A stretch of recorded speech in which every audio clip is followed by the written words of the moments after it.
Between fuel saving, Ford domination, and commercials, this was not the Talladega race I think any of us were expecting, and maybe it was. Let's chat about it.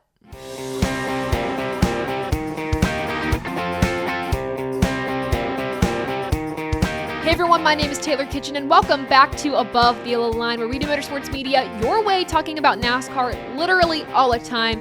And we're finally back in the normal studio setup. I've missed it.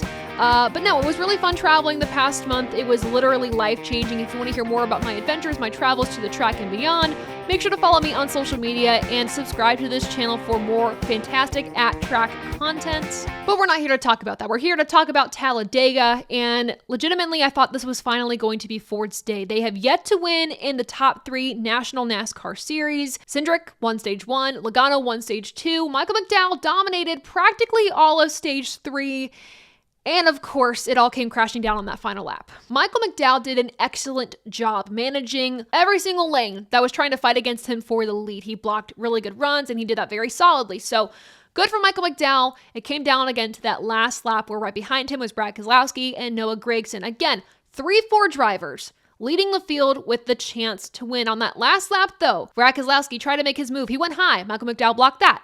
Brad Keselowski went low. Michael McDowell tried to block it, but was just barely not clear. Spun him out, and he took out some pretty good cars with him as well. Corey LaJoie actually crossed the line in 18th, riding the wall on his side.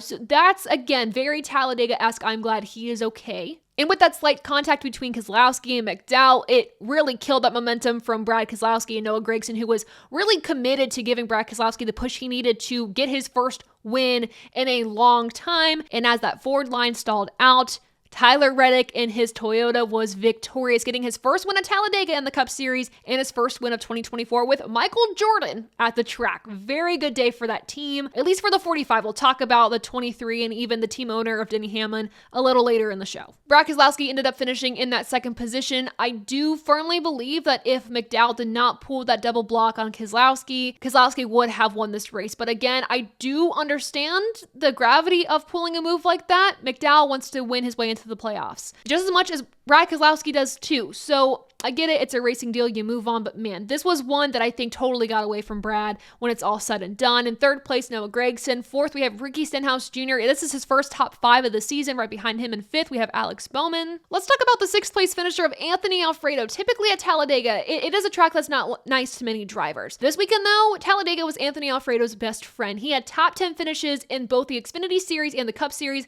led laps in both series. This is one of the few starts that he's had with Beard Motorsports this year. Again, really impressive job from him. I'm always impressed by that 62 equipment when they come to these Superspeedways. So really good job by Alfredo and that whole team. In 7th, we have William Byron. 8th, Todd Gilliland. And in 9th and 10th, with their first top 10s of the season, we have Daniel Hemrick and Harrison Burton. If you read through the top 10, you will notice that half of the top 10 is filled with Ford drivers. Obviously, going into this race, and even with the one to go, we were like, okay, Ford's going to win this. They're going to have to win this one, right? Because they have yet to win again in the top 3 series of this sport. This has to be their best chance. Even Kevin Harvick on his podcast this week said, quote, "A Ford has to win this weekend to stop the bleeding."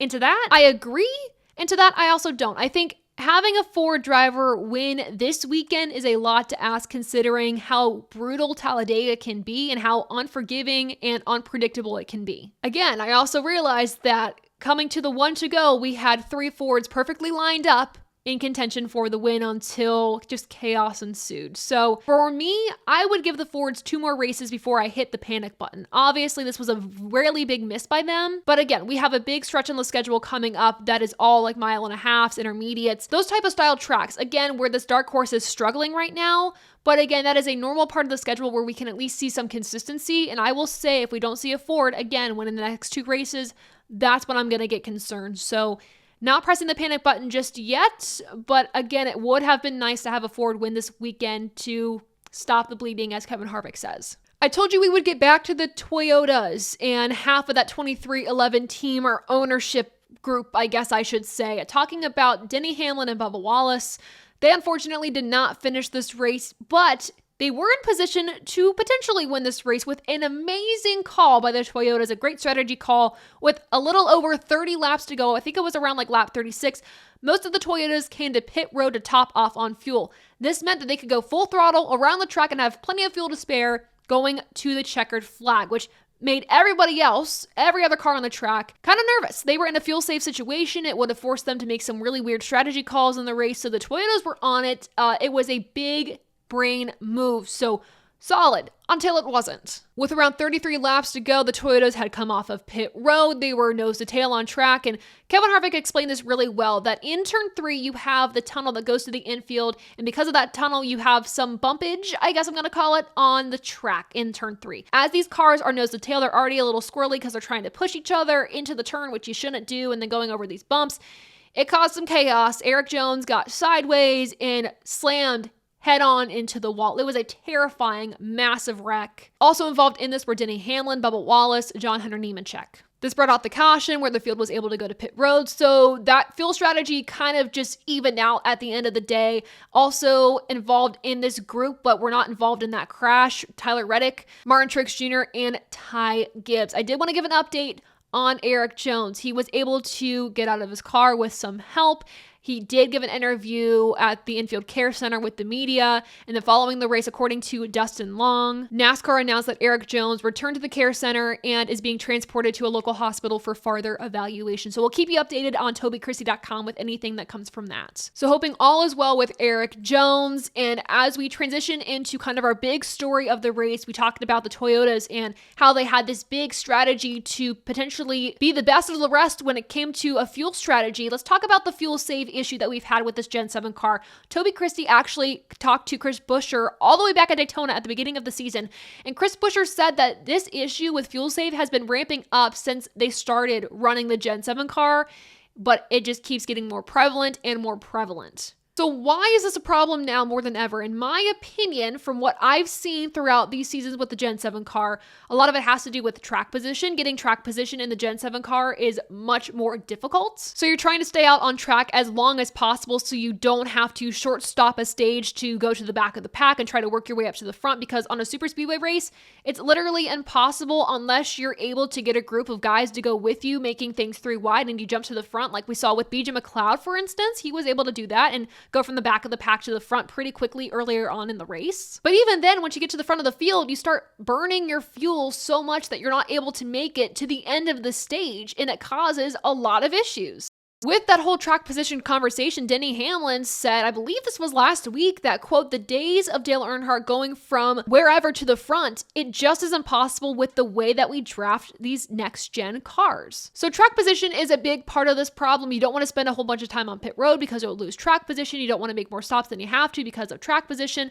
The other part of this problem is the stages. Again, the stages in the stage racing that we have really puts these teams in a box strategy-wise. You really want to get stage points, but you have to make your fuel mileage stretch to the end of the stage so you can get those points that you need to potentially be in the playoffs. However, in order to do that, we're having to slow our speed on the tracks by a good 5 seconds or more, which is absolutely insane. I know a lot of these drivers have talked about how they're frustrated by this. So all in all, it's just not working. The only solution I have is that we shorten the races and we shorten the stages to better fit with the fuel mileage. But then again, I don't know. The other thing is maybe we take stages away for super speedways and we try that like we did for the road courses. But then again, I don't know. I'm just throwing out ideas here because it seems that we're not happy with whatever super speedway racing we get. We either have the choo-choo train around the top line of the track that fans absolutely hate, or we have this incredible 3-wide racing that was clean until the last stage of this race. But we're having this racing with the cars, again, going 5 seconds slower than they should because they're trying to save fuel. It's what would we rather have? Would we rather have the choo-choo train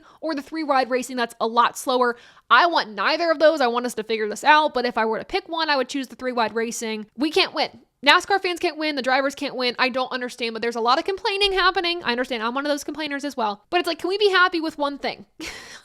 Can we find a solution to something? And I know this is something else that's going to be on NASCAR's radar beyond the short track package, is this fuel saving issue that is increasingly growing at these super speedway races. So beyond the fuel save, I feel like this show just got very negative all of a sudden. I'm very sorry. But the other issue I had with this race was the commercials. The commercials typically fall at very inconvenient times. We can't plan for when a caution is going to happen. We can't do that. But this race and the commercials that we had were so incredibly excessive. I got really mad. I'm not a person that gets mad. This race made me quite angry. I'm not going to lie to you. And when the broadcast and the viewing that we get at home impacts our perception of how good a race is, that is not positive. You want to make sure that your product that you're putting out to your fans via television is enhancing their experience, is hyping them up, is giving them all the details on the inside, every crucial image that we need. And the broadcast is not doing that. And that makes me so disappointed, to be quite honest with you. And obviously the broadcast cannot plan their commercial breaks around cautions because we can't predict the future. We don't know when these cautions are going to happen, but it's just ironic that they tend to follow along the same path, and it's just frustrating. The one commercial that really bothered me this race was when Chris Buescher made that incredible move, like threading the needle to get to the lead. And NASCAR was like, wow, this is a crazy, crazy event that happened on track. Super cool. And then they cut to commercial. I'm like, what was that? Why are we going to commercial now? The stage is winding down to the end.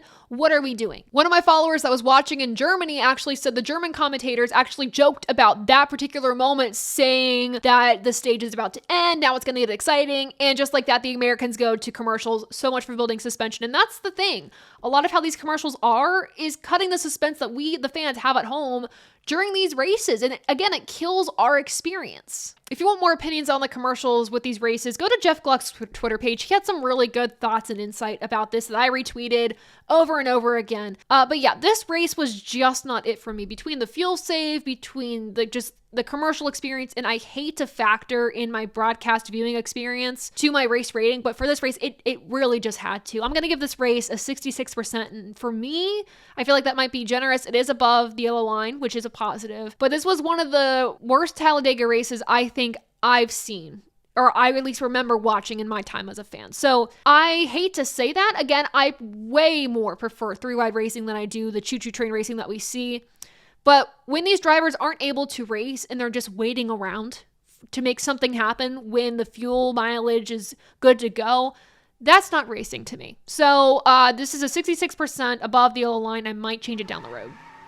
I don't know if my opinions are too harsh. I don't know if I'm right on the money. Let me know your thoughts though in the comments below. I kind of need the validation for myself, but that is it for this episode of Above the Yellow Line. Coming up on this channel, we have some exciting guests. We're going to talk to Anthony Alfredo following his Talladega weekend and talk about some new partners that are jumping on board with him. Plus, we have our live stream this Thursday night at 7 p.m. Eastern Standard Time. We will have a special guest joining us live as well. So to keep up to date with who that is and everything in between, make sure to follow us on social media and visit TobyChristieCom and AboveTheYellowLine.com for all your latest NASCAR news. So we hope to see you then. Make sure to like this video, subscribe to the channel, share this with your friends and family. Thanks so much for watching, and until next time, I'll see ya. Bye.